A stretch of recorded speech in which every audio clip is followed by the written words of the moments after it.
Hi Art Club, today we have a fun project that we're going to do with clay. In a moment, you'll receive some materials on your table. Some materials will be in your bin, and then some I'm going to be passing out to you. If I pass out a material, please do not touch it or use it yet, because I want to make sure that I can go over the lesson before you start. Alright, so I have two concerns that I have to express to Art Club before we begin today. Remember, today's our meeting. Let's go over some things to keep in mind. So the 4th and 5th grade teachers, they have access to our roster. They know who's coming to Art Club. They wanted me to share with you that in going forward, any work that is being not finished in class may be what you're doing for Art Club. So let's say in math, you can't finish your stations. That might be something that you finish in Art Club. So make sure that you're finishing your work in class and trying your best. Also, I'm noticing that some of our grades are slipping. Please make sure that you're keeping your grades up. If I notice that the grades have been under 70 for too long, for like a week or more, I usually will ask that student to work on homework instead of coming to Art Club. Second thing I'm noticing is that sometimes Art Club can get out of control. I don't like getting upset with y'all because y'all truly are my favorite students, and I want to make sure that y'all have a space where y'all can create some cool things. I always like to have a project going during our days together, and some projects may last more than one day, like the one we're doing today. However, I need your help in order to make it possible that we can all get the information. I know it's really fun to chat with friends, and we have a really busy room full of people, but at this time I'm noticing that sometimes it gets a little bit out of control. So I'm going to go over my expectations again. This is Art Honor Club. Please make sure that you are following directions in class, but also with me. I encourage you to please stay silent during the video. I don't mind if you do a soft whisper or something as long as it's not distracting others. But remember, some people are here to create the art and not talk to their friends, so you need to respect that as well. So I'm going to do a strike system. So because there's been a lot of rowdiness, a lot of craziness, and we need to stay focused, I'm going to do a strike system. How it works is if you have a lousy day where you're distracting others, not following my directions repeatedly, where I have to give you multiple warnings, then I'm going to give you a strike. If we get to 3 strikes, I'm not going to allow you to come back to Art Club. Being respectful to me is part of good manners. I always try to count down before I have something to say. Please make sure that you follow my directions when I give them to you, because we are Art Honor Club, and the honorable thing to do is to follow those directions when asked. Okay, let's talk about the art. Today we're going to be making a 3D cartouche necklace. So a cartouche is from ancient Egypt. Remember, they used a system called hieroglyphics, not letters like we do, where it was more pictures and not so much letters. The ancient Egyptians no longer exist, but if you remember the pyramids or the Sphinx, those are some interesting things that they have left behind. Also, hieroglyphics, you can still find those in the temples. Like I said, we're going to be making a hieroglyphic necklace that you can wear, which will be pretty cool. We're also going to have a chance to paint it a little bit. We'll be using hieroglyphics to write our initials on these cartouches, and I'm really excited to see what you're going to do. Just for your information, Egypt is located right here on the continent of Africa. By the way, during this project, as always, if you have your own idea for the necklace, I don't mind if you do it by yourself. You don't have to do it my way. I'm just going to show you how to do it my project style, and then you can do it on your own.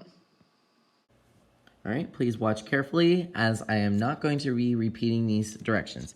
You're going to get 2 packets of the Sculpt-It clay. This is a clay that turns into plastic, and it is air dry, so we don't need to put it in a kiln. It should be ready by next time for you to paint. What you're going to do is you're going to take these scissors from the bin. You're going to cut off the sides right here, not the right in the middle, and then you're going to open them. Once you have it cut a little bit, you can grab it, pull it, and then you're going to push the sides like this, kind of like a candy wrapper, all the way open. You're going to do this both times, and then you're going to get these little bricks. All right, so you should have something like this. Hopefully you're just watching, not following along. Then here's the hard part. You're going to need your muscles. Quickly, you're going to squeeze this together. This is a type of clay that dries very fast. And I'll show you what to do if it starts drying a little bit too fast. I'm squeezing it together until it becomes one piece.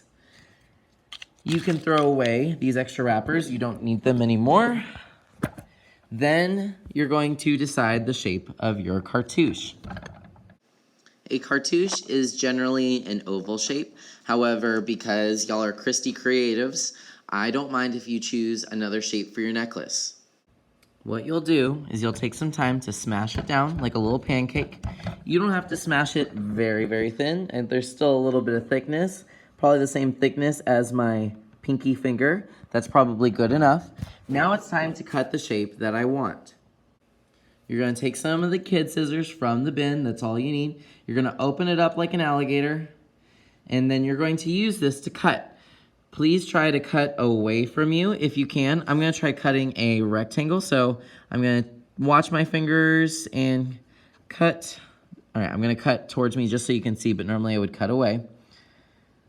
Cutting away, cut over here, and it's slowly starting to get the shape that I want.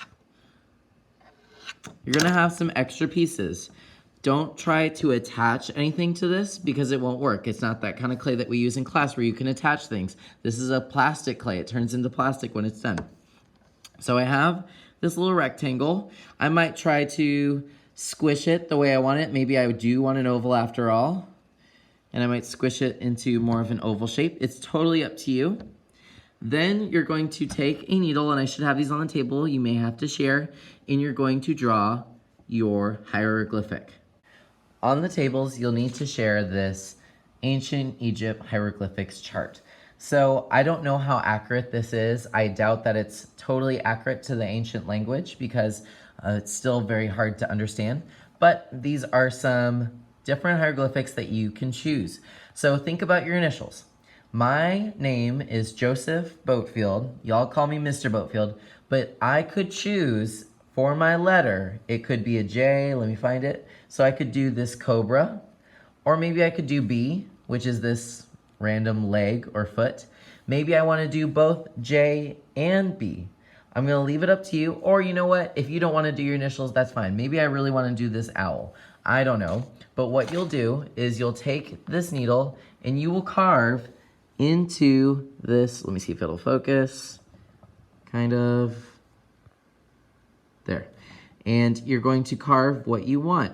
You can do designs, you can do a letter, you don't have to do hieroglyphics if you don't want to, but I'm gonna leave it up to you. As you cut, you're going to get these little flakies that pop up on the cartouche. Just take your finger and wipe them off if you don't want them to dry like that, because however this dries is how it's gonna dry forever. And like I said, you can do whatever you really want. I'm thinking I actually like that owl that we were looking at, so I may draw the owl right here. I'll be right back. So I know it doesn't look totally like an owl.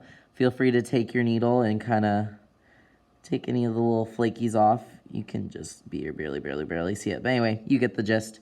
The most important thing, I want you to say it with me. The most important thing is that you need to do a hole for your string next time. We're going to take yarn and we're going to make necklaces out of these. You can't make it a necklace unless it's a pendant. A pendant means it has a little hole in it so that you can put a string or a chain or whatever you want to put in it. So you're going to take the needle and you are going to stab. No, not stab a friend or me. Stab your clay.